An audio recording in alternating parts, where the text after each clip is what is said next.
एक गांव था। उस गांव में एक बुढ़िया माई रहा करती। उस बूढ़ी माई का एक बेटी थी। बेटी का दो संतान थे, एक लड़का और एक लड़की। बेटी अपना माँ का घर में रहा करती, वो कभी ससुराल नहीं जाती। उस बूढ़ी माई का तो दूसरा और कोई नहीं था कि उनके घर द्वार को ख्याल रखता। बस उनकी एक ही बेटी थी और वो बेटी अपना माँ के घर में रहा करती।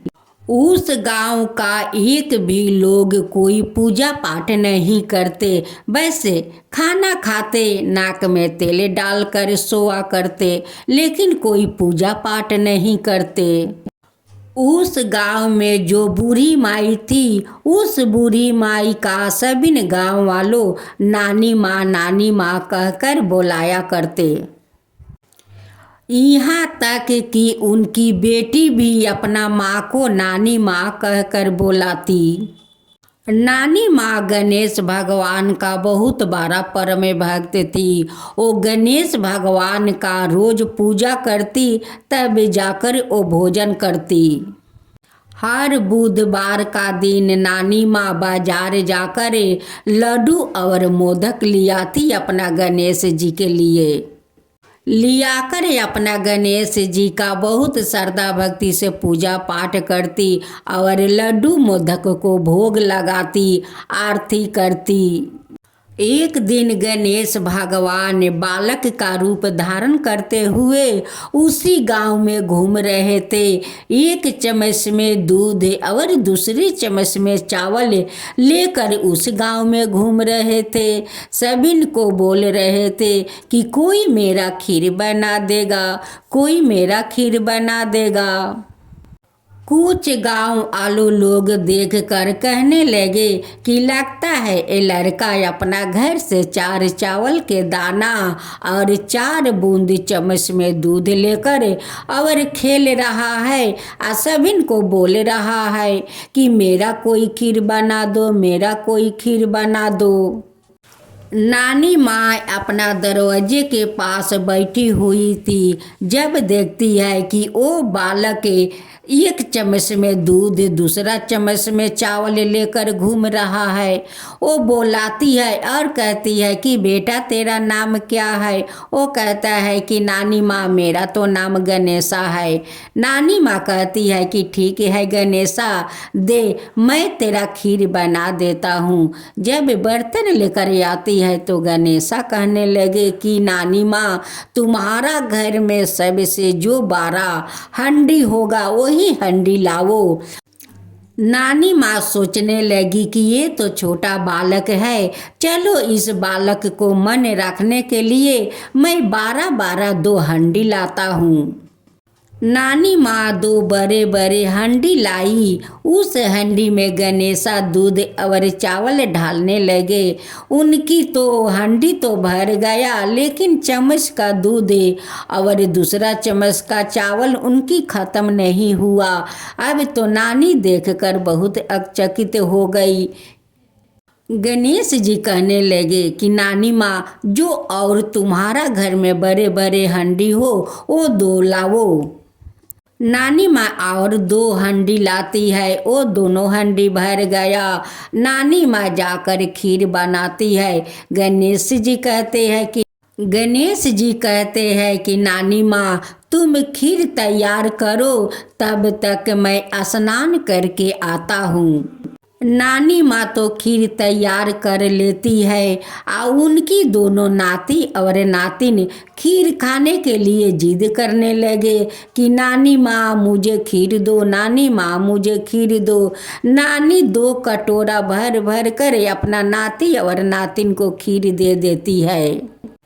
फिर उनकी बेटी आती है, कटोरा भर कर खीर ले जाती है, आ खीर खाकर वो कटोरा काट के नीचे रख देती है। नानी माँ कहती है कि गणेशा के तो स्नान करते इतना देर हो गया, इधर तो मुझे बहुत जोर का भूख लगी है। नानी माँ देखती है कि उनकी पड़ोसिन खिड़की के बाहर से देख रही है। नानी माँ कहती है कि ये तो बहुत चुंगली है, मैं इन्हें भी एक कटोरा खीर दे ही देती हूँ। नानी माँ अपना पड़ोसिन के एक कटोरा खीर निकाल कर दे देती है। और नानी माँ का तो भूख लगी है। नानी माँ अपना लिए खीर एक कटोरा निकाल लेती है और कुछ खीर चूल्हे के पास रख देती है और कहती है कि गणेशा, मैं भोग लगा दिया। आ जाकर दरवाजे के पीछे खीर खाती है। उसी समय गणेश भगवान स्नान करके आ जाते हैं। नानी माँ कहती है कि गणेशा, स्नान करने में इतना देर क्यों लगाया।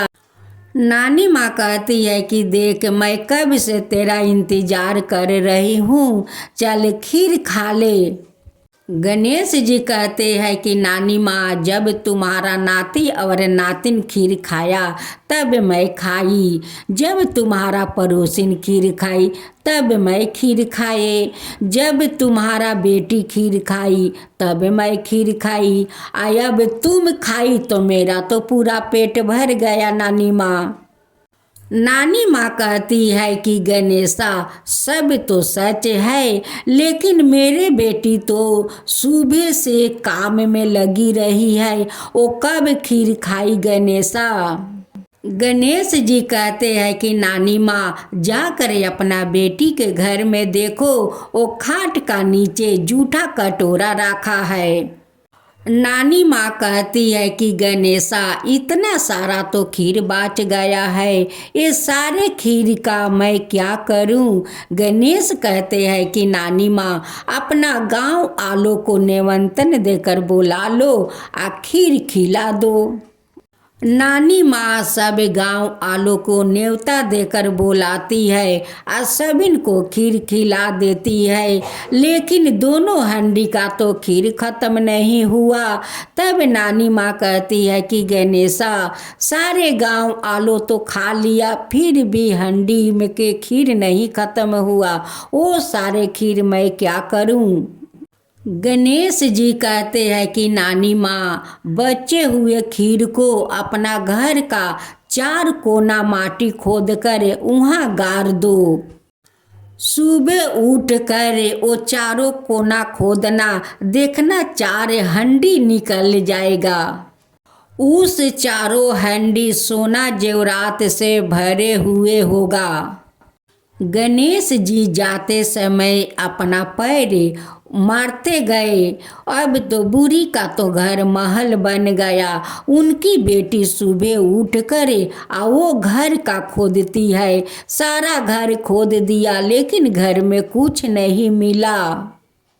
बुढ़िया माई का बेटी कहती है कि नानी माँ, तुम्हारा गणेशा तो झूठा निकला, घर में तो कुछ नहीं है। नानी माँ कहती है कि ठीक है, मेरा गणेशा झूठा नहीं है, मेरा गणेशा कभी झूठ नहीं बोलता है, वो सच बोलता है। लाओ मुझे एक खील लाओ, मैं खोद कर देखूं। जब बुढ़िया लगी खोदने तो टन टन का आवाज आने लगे। 4 कोने से 4 सोने के कलश निकला। उस कलश में मोहर सोना जेवरात भरे हुए निकला। उनकी बेटी कहने लगी कि नानी माँ, तुम्हारा तो गणेशा सच्चा है, वो झूठा नहीं है। गणेश जी तो बुढ़िया माई को वो महल बना दिया, उनकी घर धन से भर दिया। बुढ़िया माई तो अमीर बन गई। हे गणेश भगवान, जैसे आप उस बुढ़िया का घर धन धन से भर दिया, वैसे सबका भरना। हे गणेश भगवान, सबका भरना। जो आपका कथा कहे, जो सुने, जो हुंकार भरे, उन सब का ऊपर कृपा करना। हे गणेश भगवान, सबका ऊपर कृपा करना। गणेश भगवान की जय हो, गणेश भगवान की जय हो। चैत्र का महीना आया, होली के दिन आया, शीतला सप्तमी आई। माता आई, किसी ने हलवा बनाया, किसी ने पूरी बनाया। माता जी के गरम खाने का भोग लगाया।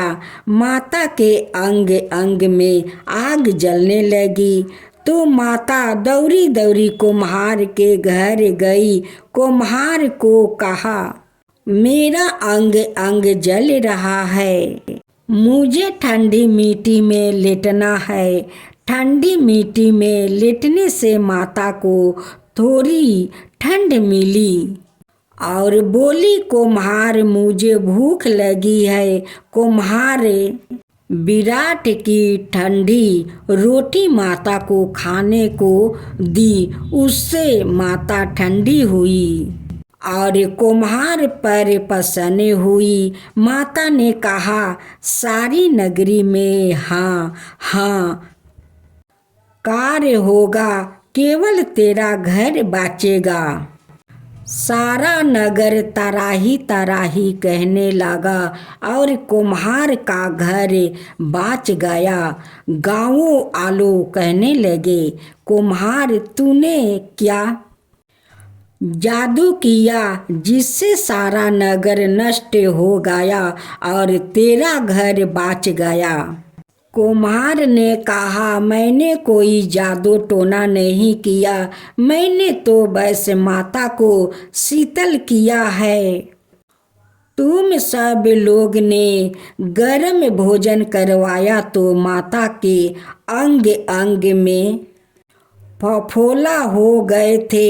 इसी कारण माता का कोप हुआ और नगर में तराही मची। लोगों ने पूछा, माता कहाँ है? तो कुम्हार कहने लगा, माता नीम गाछ के नीचे ठंडी छाया में बैठी है।